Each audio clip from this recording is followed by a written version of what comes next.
Hi, the purpose of this video is to show students how to use course messages in Blackboard.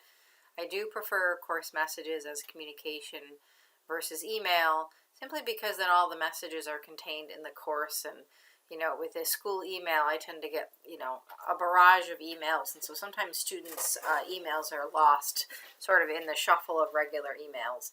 So I do prefer that you just come to course messages and send and communicate this way. All right, so what you do here is you click on Course Messages, and then up here you have the ability to create message, and you pick two so that you can choose the recipient. And you do have the ability to message other students in the course. I don't really think that there's necessarily need to do that. What you want to make sure of is that you email me as the instructor here, Gina Ledone instructor, and not the preview user. If you may not see that, actually, that may just be something I see. But Gina Ledone instructor is what you want, and then you click this little arrow here, and what that's going to do is port it over to the recipients. So if for some reason you wanted to include somebody else, you could click on them and then hit that. If you brought the wrong person over, you could just click this less than sign and it would move it back to here. Okay, so you don't want to do select all. You should never be sending a message to everybody in the course. That's only something I would do as the teacher, but please don't do that to your fellow students. There's really no need for that. Okay, so then don't worry about CC and BCC. That's a carbon copy, blind carbon copy. You shouldn't have any need to do that for this course. All right, in the subject, this is important. You want to put in here, so for example, first communication, or understanding messages, or whatever, the first assignment, this is part of the initial assignment.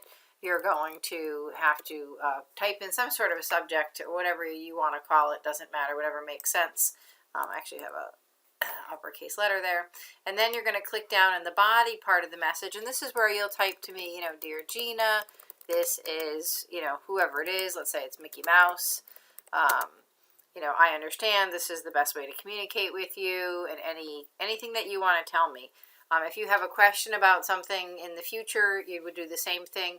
Don't reply to an old message. If it's a new subject, please create a new message that has a different subject matter. So once you've typed it in, you've signed your name,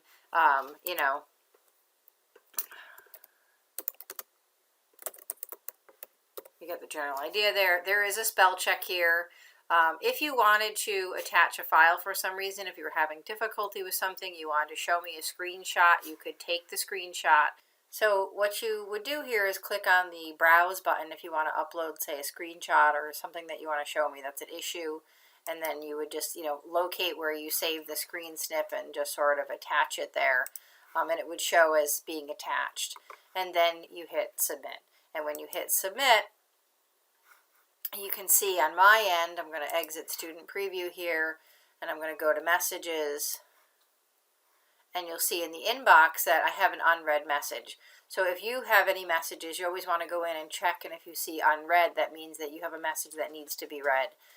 So I'm going to click here on Inbox, and I see the message. I can just click on the message, and now I can reply to that sender by clicking on Reply.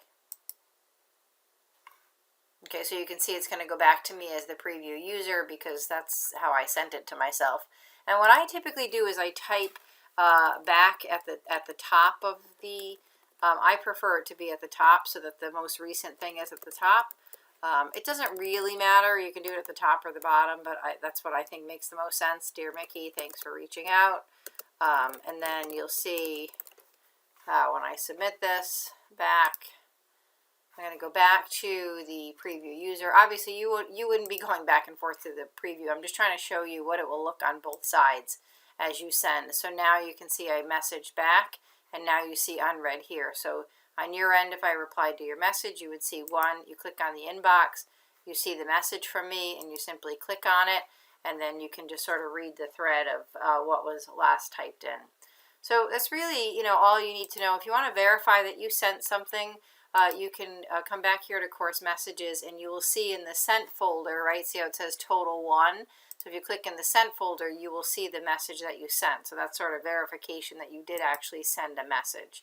So as part of your initial assignment, you'll be required to come here and send me a message so that you tell me that you understand how to do this basically. I did provide a link in the Getting Started folder here, where if you click on it and you just click on link to course messages, it will bring you directly to the same spot. So it's the same thing as clicking it here, basically. It's just a quick way to get there. But you should be aware that throughout the semester, this is the way I'll be reaching out to you. So it's a good idea every few days to come in and click on course messages and just make sure that I'm not trying to reach out to you. Because you'll see something in your inbox if I am. If there is an issue with your assignment or something else I need to contact you about, this is the method that I will use. Thanks.